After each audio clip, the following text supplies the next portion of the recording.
Hi, my name is Savannah, and I am here with Zachary, better known by his stage name of Akriza.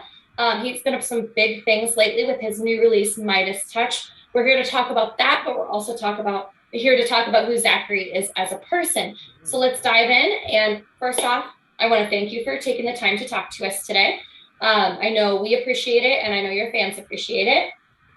So, what have been some of your favorite experiences in your career so far? I think the first biggest benchmark for me was playing a sold out show at the Crystal Ballroom in Portland. That was with a group that I started before Akriza called Wild Kingdom, and we played for a Living Prism event there. Just kind of that's more generally in my music career, but as Akriza, I've had a lot of fun playing internationally in Mexico, Guatemala, and I've also had a lot of fun playing ecstatic dance all around the country. It's one of my favorite things to do is to curate an e-dance set, and I'm a big dancer, so I love that. And then also Unison Festival is just a really fun festival that I played. I really love the vibe and the energy there, and I'll be playing at Unison again this year. Oh, that's So exciting. that's some of my favorite. Awesome. So tell us a little bit about yourself, how old you are, where you're originally from, where you live now, etc. Yeah, I am from Portland, Oregon originally, and I'm now living in Nevada City, California. I actually just turned 30, so coming into my 30s, You're there, and almost 30. almost 30. Yeah, well, I hear 30s are the best years. So, but yeah, I don't know. I'm like a backpacker and an avid outdoor enthusiast, and so the Pacific Northwest is full of amazing outdoor opportunities, and so yeah, so that's why I'm living here still. Makes sense. So tell us a little bit about your new single, Midas Touch. What inspired you to create this track? So actually, not this year, but last year I went to the UNTS, which is a festival that happens pretty close to Nevada City, California. And I think I went on Saturday night, and that night it was Charles the First, Super Task, Yeti, and Of the Trees all kind of in a row. And those four sets, there's just something about going and seeing music, especially artists that inspire you. And those four sets. Oh, and Potions played that night too. Potions, Charles the First, Super Task, Yeti, and Of the Trees, and it was an incredible lineup. And going home after Unts, I was feeling really inspired, and I wrote actually the first part of that song. Yeah, so that's what inspired it originally. Okay. What was your favorite thing about creating Midas Touch? Yeah, it's one of those tracks that um, went through so many iterations. I actually, when I first started writing it, it turned into two songs. So the first half was one song, the second half was another song, and it can kind of be hard to rework an idea when it doesn't fit with the original theme. But I think my favorite thing has just been reworking it, playing it live, reworking it, playing live, and watching it and seeing how it's shifted over time since first writing it after that festival experience. Awesome. Can you give us any details into what you're planning next? Any new singles, an album, a tour, etc.? Yeah, so I have a couple fun collaborations in the works, um, including track with Skyzia and Mikey Pocker. I've got a track I'm working on with Geometry, and also a track I'm working on with Nyrus. I also have a really exciting remix coming out. I don't know that I want to say who it is on That's this interview, okay. but I'm really excited about this remix. Um, I'll just say someone that I really look up to, who's kind of a bigger artist, reached out to me and asked me to remix one of their songs, and so that's something I'm really excited about. That's really cool. I also have a single called Umoja that's coming out in August. Um, and then, yeah, playing a couple festivals. I'm going to be playing Northern Nights this weekend, Yeah. actually, which is going to be, I'm really excited about that. Mhm. And I'm going to play Unison in September, Unison Festival. So, Awesome. really Sounds like you're for excited about it. some great things coming up here soon. Yeah. Tell us a little bit about your family. Do you have any brothers or sisters? And did your family support your choice to become a musician? Yeah, that's honestly one of the best parts of growing up with my parents is they were actually the ones who got me my first piano. So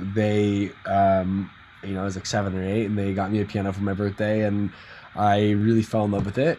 And they were always huge supporters of my music and me making music. They actually got me my first audio interface. They got me a Pro Tools rig, and so I was recording anything and everything I could get my hands on, starting from a pretty young age. And then, yeah, I've got a couple of brothers and sisters. They're all half brothers and sisters, though. So I'm Mhm. the only from my parents, and actually the youngest, too. So, um, let's talk about your childhood for a second. What is one of the most crazy and or exciting memories that you have?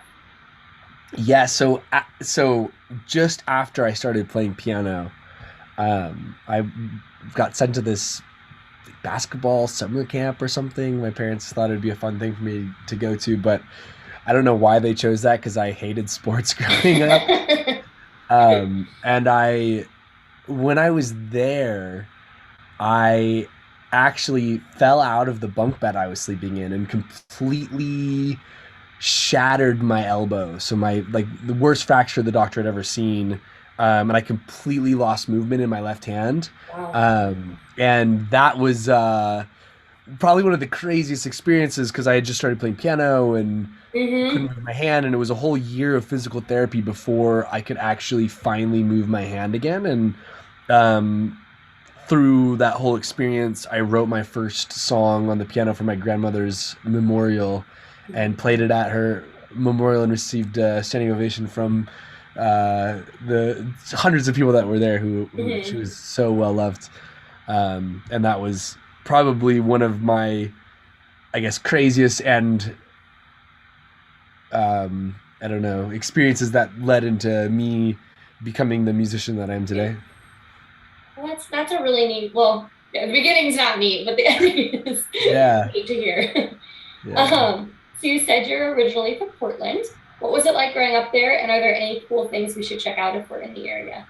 Oh my goodness. Yeah, Portland's amazing because you're right in the middle of the the beach, the mountains, the desert. There's forest all over. Um, and just the city of Portland is really beautiful too. It's a um, beautiful area. City of Roses.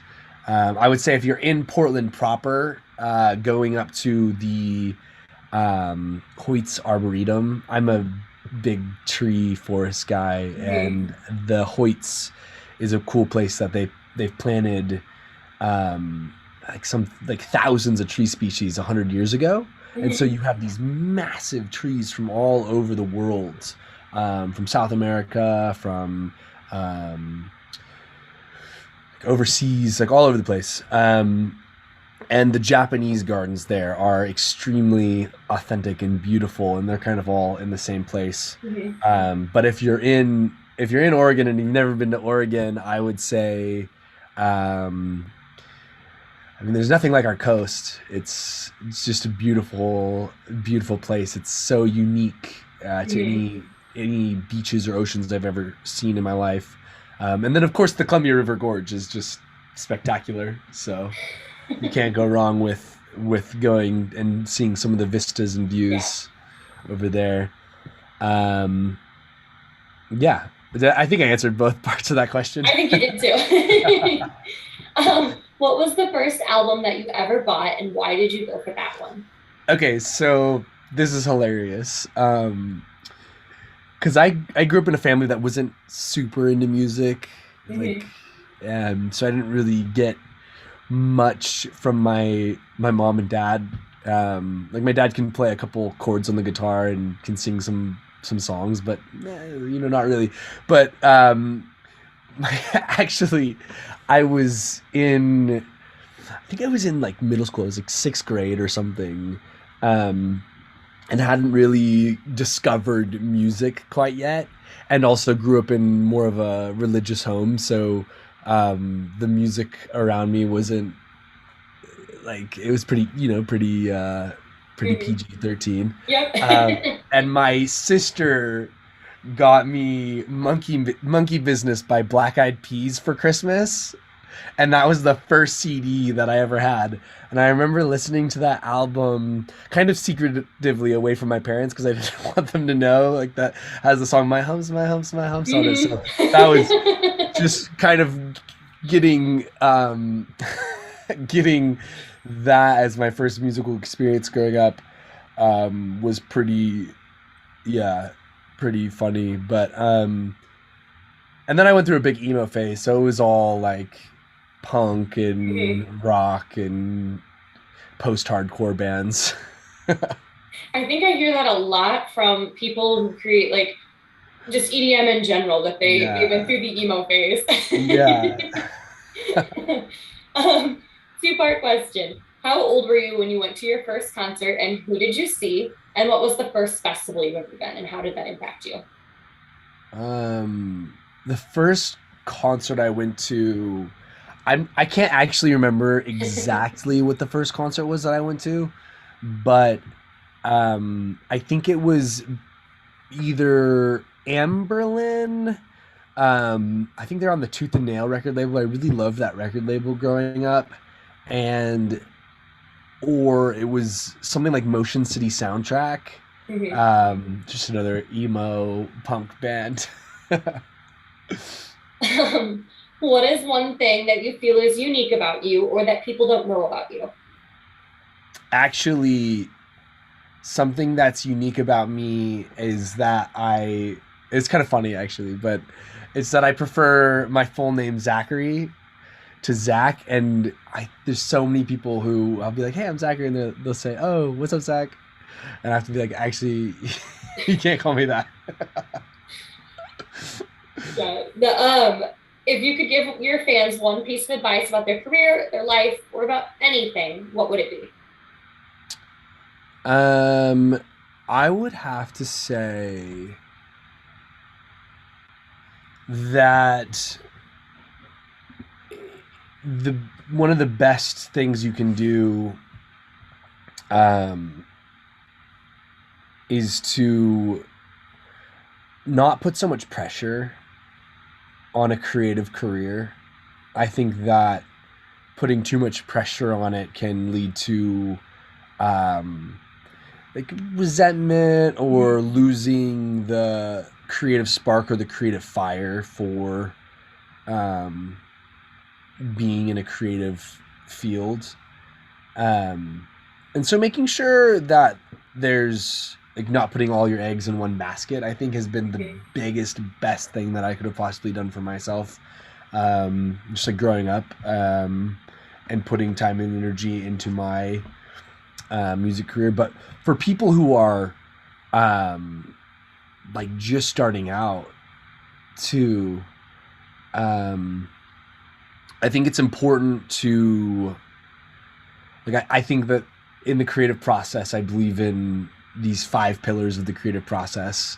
And it starts with your environment, which is internal and external. So making sure that your internal world is cleared and ready, and your external world is clean and ready, and your space, you have a space, whatever that is for whatever it is you're creating.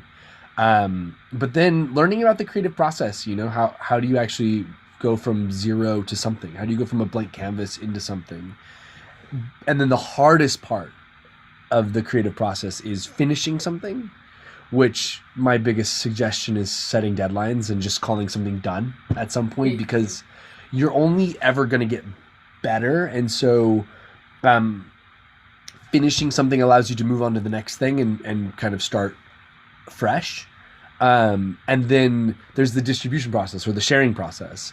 And I would say that sharing can be some of the most scary and hardest things to do. But um, if you can set a deadline and call something done and put it out into the world, not only will you, um, have gotten over the first hurdle of getting yourself out there, but um, from there you can uh, continue to start that process over and redo the process, and it'll give you something to look back on. Because if you sit on stuff for too long and you don't release them and don't get them out, you'll just sit on a bunch of stuff that'll kind of haunt you in the back of your head, and then you'll like I said, you'll never have something to look back on to show your progress, which I think is something I wish I had done more of.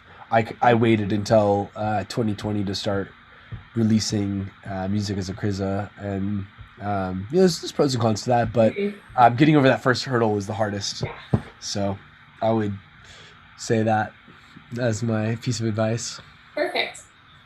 Do you have anything else that you want to share with our readers and our listeners today? Yeah, thank you so much for checking me out, for checking out my music. It's definitely takes a village, is what they say, and so I am so grateful for the Festival Voice for putting me on. I'm grateful for anyone that's taken the time to listen to my music and who've come to see my shows, and so much gratitude just to everyone out there that's been a part of this. So thank you so much. Well, Zachary, that's all the time we have for today. We want to thank you for taking the time to talk to your fan base and to us today. We also want to thank our Festival Voice audience, just like you were saying, for taking the time to support us. Neither Akriza or myself would be where we are at today without your support. So stay tuned for more exclusive interviews and content brought to you by the Festival Voice. Thank you so much.